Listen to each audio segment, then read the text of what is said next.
بسم اللہ الرحمن الرحیم۔ السلام علیکم ورحمۃ اللہ وبرکاتہ۔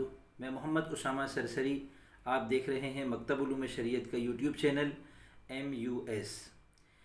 تحریر کورس، صحافت کورس کا یہ آغاز ہے اور یہ اس کا پہلا سبق ہے۔ اس سبق میں ہم یہ جانیں گے کہ حرف، لفظ، جملہ، پیراگراف اور تحریر، ان میں آپس میں کیا تعلق ہے اور یہ سفر کس طریقے سے آگے طے ہوتا ہے۔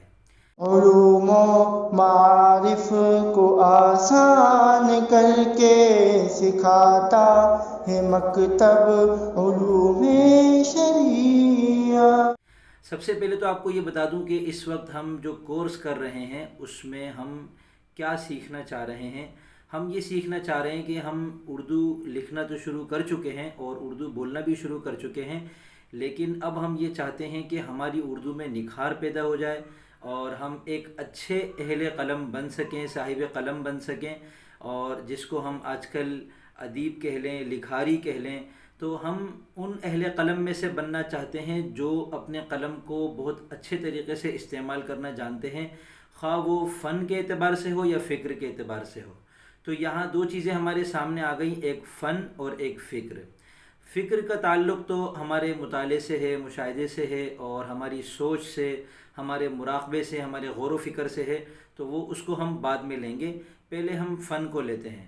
تو فن میں ہمیں یہ سیکھنا ہوگا کہ اردو زبان میں جب ہم لکھ رہے ہیں کوئی چیز، تو وہ اردو زبان کے قواعد کے مطابق بھی ہو اور جس صنف میں لکھ رہے ہیں اس صنف کی شرائط کے مطابق بھی ہو۔ اب اردو زبان میں جب ہم کچھ لکھنا شروع کرتے ہیں یا کسی بھی زبان میں، تو بنیادی جو چیز ہے وہ جو ہمارے قلم سے نکل کر کاغذ پر آتی ہے اس کو ہم حرف کہتے ہیں۔ حرف جیسے اسامہ میں الف ایک حرف ہے، سین دوسرا حرف ہے، الف تیسرا حرف ہے، میم چوتھا حرف ہے، ہا پانچواں حرف ہے۔ تو یہ اسامہ 5 حروف سے مل کر بنا ہے، الف، سین، الف، میم اور ہا۔ یہاں سے ہمارے اس سفر کا بالکل آغاز ہوتا ہے، یہ نقطۂ آغاز ہے حرف۔ حرف کی جمع حروف ہے۔ تو یہاں ایک میں غلطی کا ازالہ کرتا چلوں کہ عام عوام لوگ جو ہوتے ہیں وہ کہتے ہیں کہ یہ ایک حروف ہٹا دو، یہ ایک حروف، اسامہ کا پہلا حروف الف ہے، یہ بولنا غلط ہے، یہ زبان و بیان کی غلطی ہے، کیونکہ حروف حرف کی جمع ہے اور جمع کا اطلاق ایک سے زیادہ پر ہوتا ہے، ایک کے لیے ہم حرف کہتے ہیں، ٹھیک ہے۔ پھر جب کچھ حروف سے مل کر ایک چیز بنتی ہے، جیسے اسامہ ہے، اور جیسے سین را یا سے مل کر بنا سرسری، اور جیسے میم کاف تا اور با سے مل کر بنا مکتب، تو یہ جو بننے والا دوسرا بڑا حصہ ہے اس کو ہم اصطلاحی زبان میں لفظ کہتے ہیں۔ تو حرف ایک حرف ہوتا ہے اور کچھ حروف سے مل کر لفظ بنتا ہے۔ اور جیسے آپ میرے سامنے بیٹھے ہیں تو اب ہم اس کو مثال بنائیں، لفظ آپ کے اندر ایک الف مد ہے اور ایک پے ہے، تو یہ آپ 2 حروف سے مل کر بنا، الف مد اور پے، اور پھر ان 2 حروف سے مل کر بننے والا لفظ ہے آپ۔ یہاں میں آپ کو ایک بات اور بتا دوں کہ الف مد کے بارے میں بعض لوگ پریشان رہتے ہیں کہ یہ ایک حرف ہے یا 2 حرف، تو اس میں دیکھیں کہ الف کے اوپر چونکہ مد لگاتے ہیں، مد جو کہ علامات میں سے ہے، تو اس کو اس حساب سے اسے الف مد کو ایک حرف شمار کیا جاتا ہے۔ لیکن پڑھنے کے اعتبار سے جب ہم دیکھتے ہیں تو جس طرح با اور الف مل کر با بنتا ہے، تا اور الف مل کر تا بنتا ہے، اسی طرح الف اور الف مل کر آ بنتا ہے۔ یہ اور بات ہے کہ با اور تا کو لکھنے کے لیے ہم با اور الف لکھتے ہیں، تا اور الف لکھتے ہیں، جبکہ آ لکھنے کے لیے ہم الف لکھ کر اس کے اوپر مد لگاتے ہیں۔ تو بولنے کے اعتبار سے یہ 2 حروف ہیں آ، اور لکھنے کے اعتبار سے یہ ایک حرف ہے۔ حروف سے مل کر لفظ بن گیا۔ اب ہم کچھ الفاظ کو آپس میں جوڑتے ہیں تو وہ کیا بنتا ہے، جیسے دال اور را سے مل کر بنا در، اور دال یا واو الف اور را سے مل کر بنا دیوار۔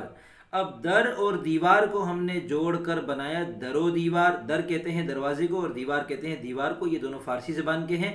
در و دیوار یہ کیا ہے پھر، کیونکہ دال تو حرف تھا، را بھی ایک حرف تھا، دال اور را سے مل کر بنا در، یہ ایک لفظ ہے، ٹھیک ہے۔ اسی طرح دیوار 5 حروف سے مل کر بنا دیوار، یہ ایک لفظ ہے۔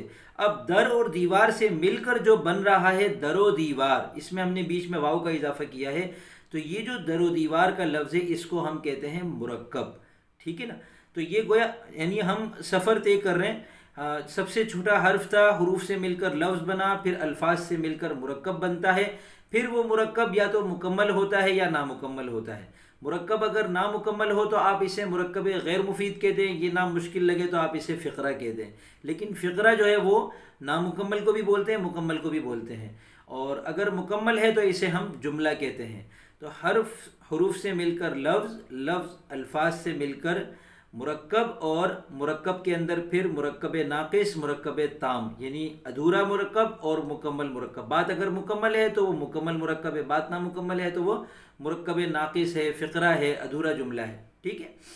پھر ان مکمل جملوں کے ساتھ ہم کچھ ایک حصہ بناتے ہیں تحریر کا، اس کو ہم کہتے ہیں پیراگراف.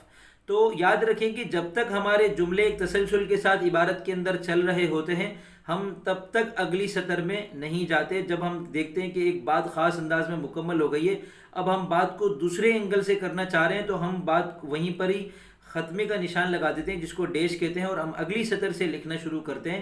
تو یہ جو پہلے ہم نے لکھا تھا اس پورے حصے کو پیراگراف کہتے ہیں، اور پیرا بھی کہتے ہیں. تو پیراگراف بن گیا ہمارا، حروف سے لے کر پیراگراف تک یہ ایک مکمل ہمارے سامنے بات آ گئی. پھر یہ بڑے بڑے پیراگراف ہوتے ہیں، اس میں کچھ ایک لائن کا پیراگراف بھی کہہ لیں، 2 لائنوں کا بھی ہوتا ہے، 3 سطروں کا بھی ہوتا ہے.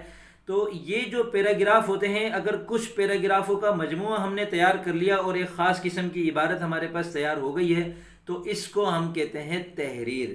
اور اس کورس میں ہم تحریر سیکھیں گے، اور اس کا نام ہم تحریر کورس بھی رکھ سکتے ہیں، صحافت کورس بھی رکھ سکتے ہیں. کیا فرق ہے؟ صحافت ہماری جو تحریر ہوتی ہے جب تک وہ ہماری کاپی میں لکھی ہوئی ہے وہ ہماری تحریر ہے، ٹھیک ہے نا، چاہے وہ ہمارا مضمون ہو، کہانی ہو، کوئی اور صنف ہو. لیکن جب وہ تحریر ہم اخبار میں دے دیتے ہیں اور وہ اخبار میں شائع ہو جاتی ہے تو اس کو پھر ہم کہتے ہیں کہ یہ ہم نے صحافت میں قدم رکھ دیا، اور ہم اس لحاظ سے صحافی ہو جاتے ہیں. اور اخبار میں جو چیز چھپتی ہے، یہ جو اخبار میں جو لکھنا ہوتا ہے، اس کو صحافت کہتے ہیں. تو اس میں پھر الگ ان چیزوں پر بحث کرنی چاہیے ہمیں کہ اخبار میں لکھنے کے لیے کن باتوں کو مد نظر رکھنا چاہیے. مگر اس میں سب سے پہلے ہمیں یہ سیکھنا ہوگا کہ اردو زبان و بیان کے اعتبار سے کن باتوں کو مد نظر رکھنا چاہیے. اس کے ساتھ ساتھ ہم یہ بھی لے کے چلیں گے کہ جو اردو کی اصناف ہے اردو نثر کی، ان میں سے کس صنف کا کیا مطلب ہے، اور اس صنف کو اگر ہم لکھ رہے ہیں تو اس میں ہمیں کن کن باتوں کو لازمی طور پہ مد نظر رکھنا چاہیے، اور کن کن امور کو اگر مد نظر رکھیں گے تو تحریر کے اندر حسن پیدا ہوگا، خوشنمائی پیدا ہوگی. تو آج کا سبق یہاں مکمل ہوتا ہے. پہلے سبق میں ہم نے یہ سیکھا کہ سب سے پہلی اکائی کو حرف کہتے ہیں، اور حروف سے مل کر لفظ بنتا ہے، الفاظ سے مل کر جملہ بنتا ہے، جملوں سے مل کر پیراگراف بنتا ہے، پیراگرافوں سے مل کر تحریر بنتی ہے.